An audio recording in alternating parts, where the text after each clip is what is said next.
นะฮะหรือว่าในเรื่องของการจัดทำนั้นจะต้องขึ้นอยู่กับคณะกรรมการของธรรมสถานแล้วก็ของมูลนิธิธรรมวิหารซึ่งเป็นการตกลงกันในที่ประชุมเป็นที่เรียบร้อยว่าลิขสิทธิ์ของการจัดทำหนังสือพวกนี้นะครับของหลวงพี่ภัสกรท่านจะเป็นของธรรมสถานมหาวิทยาลัยเชียงใหม่ผมไม่มีอำนาจในการตัดสินใจครับนะฮะคุณผู้ฟังฮะอันนี้ก็เลยต้องบอกไว้ก่อนนะครับและที่สำคัญก็คือว่าถ้าเอาเฉพาะกงล้อปฏิจจาไปไม่เข้าใจหรอกครับเพราะไม่งั้น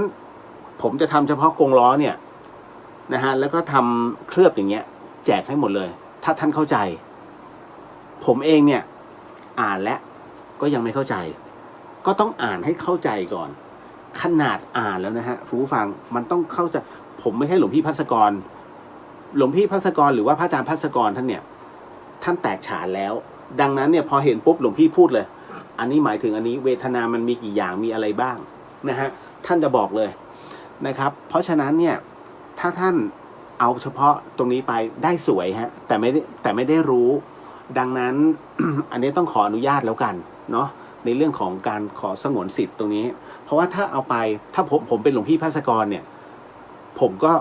คิดว่าหลวงพี่ก็ไม่ให้นะฮะแต่ถ้าให้คือให้สอนนี้ท่านให้นะครับอันนี้ชี้แจงนะผมพูดเรื่องจริงนะผมพูดตรงๆนะครับก็เลยต้องบอกก่อนว่าอันนี้ต้องขอสงวนสิทธิ์นิดนึงนะครับแต่ถ้าอยากได้จริงๆเนี่ยไปสแกนได้ไปสแกนแล้วก็ลองทำเอานะฮะก็คิดว่าน่าจะได้อยู่นะครับไม่ได้หวงนะฮะเพียงแต่ว่าถ้าจะต้องเป็นทางการนะต้องหนึ่งท่านต้องบอกว่าท่านจะเมื่อพิมพ์แล้วเนี่ยท่านจะพิมพ์ทั้งหมดเท่าไหร่นะครับสองพิมพ์แล้วแจกเนี่ยแ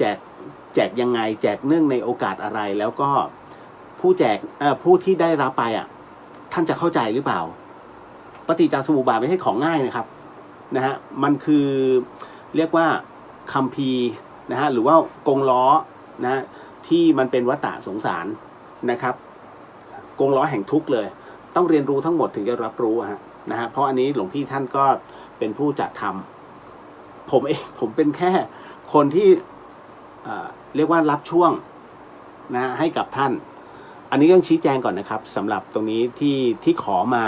กลัวว่าเดี๋ยวจะพอไม่ให้แล้วเดี๋ยวตำหนิอย่าตำหนินะครับอันนี้มันเป็นเรื่องจริงลองพิจารณาดูว่าถ้าสมมุติถ้าท่านเป็นคนทำแล้วอีกหลายๆท่านเนี่ยมาขอท่านจะให้ไหมของเราเนี่ยไม่หวงแต่ต้องบอกก่อนว่าคนที่ได้รับไปเขาจะได้ความรู้แบบไหนอะไรยังไงต้องตอบให้ได้นะฮะอันนี้ต้องนิดนึงนะฮะนิดนึงอันนี้ชี้แจงก่อนนะครับ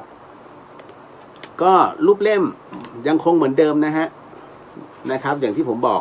นะฮะด้านในก็จะเป็นรูปหลวงพี่ก็มีในเรื่องของเป็นรวมภาพของท่านไปด้วยนะฮะอันนี้ ต่อมากติกาในเรื่องของการขอแล้วก็การจัดส่งนะครับคือบางท่านขอทีเดียว5 เล่มนะฮะอันเนี้ยผมเชื่อมั่นว่าทั้ง5 เล่มท่านถือ1 เล่มอ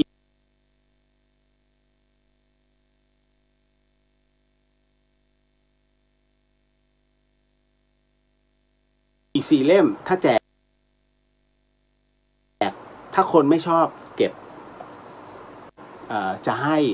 ห้ใครอย่างของมีหลวงพี่ท่านบางรูปเนี่ยก็จะขอไปพอสมควรผมก็เลยถามท่านแต่ท่านมีวัตถุประสงค์ผมก็เลยโอเคเดี๋ยวถ้าทางวัดฝายหินอนุญาตนะฮะโดยท่านพระครูสมุวิศวัตรวรกิโจซึ่งท่านเป็นผู้อำนวยการธรรมสถานเนี่ยหากท่านอนุมัติอนุญาตก็ไม่มีปัญหาผมก็จัดส่งให้ได้นะครับอันนี้ต้องบอกก่อนในเรื่องของค่าจัดส่งเดี๋ยวผมให้บัญชีส่วนตัวไปพรุ่งนี้เดี๋ยวจะโพสต์ลงไปนะครับแล้วก็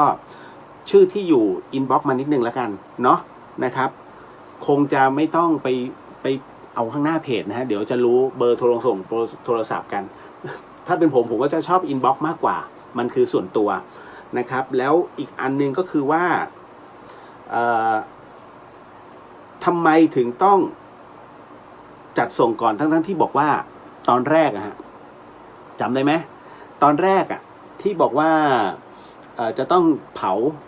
สรีระของหลวงพี่ให้เรียบร้อยก่อนจริงๆมันเป็นความตั้งใจนะฮะผมมองว่า 3,500 กว่าเล่มเนี่ยไม่หมดหรอกนะครับอย่างน้อยท่านเอาไปอ่านในช่วงโควิดอย่างเงี้ยยังไม่มีอะไรทำหยิบมาอ่านแก้เหงาด้วยและได้ความรู้ด้วยและอีกอย่างหนึ่งก็คือว่าท่านอาจจะได้เข้าใจอะไรบางอย่างมากขึ้นอันนี้คือประโยชน์อย่างที่สองก็คือว่านะฮะอันนี้เป็นเล่มพิเศษเป็นลิมิเต็ดเป็นพิเศษจริงๆนะครับแต่มันจะไม่พิเศษที่สุดเพราะว่าถ้าพิเศษที่สุดต้องในงานเป็นเล่มเดียวกันแต่มันมีบางอย่างที่ต้องขอสงวนสิทธิ์เฉพาะผู้ที่ไปร่วมงานเผาสรีระสังขารของหลวงพี่ท่านอันนี้จะมีแล้วอยู่ในเล่มพร้อมเลยแต่อันนี้ไม่มีนะฮะอันนี้ผมต้องบอกไว้ก่อนนะดังนั้นเนี่ยถ้าท่านใดได้รับไปนะครับก็จะเป็นส่วนของเล่มหนังสือเหมือนกับที่หลวงพี่ท่านโหลดเอาไว้ให้อ่านอย่างนั้นนะครับแต่ถ้าเป็นสมมุติว่าถ้าเป็นในงานแต่อย่างเงี้ยมันเป็นที่ระลึกได้นะครับเป็นที่ระลึกได้แล้วอีกอย่างหนึ่งก็คือจับต้องได้เพราะมันเป็นเบ็ดเสร็จเรียบร้อยฝีมือเราทั้งนั้น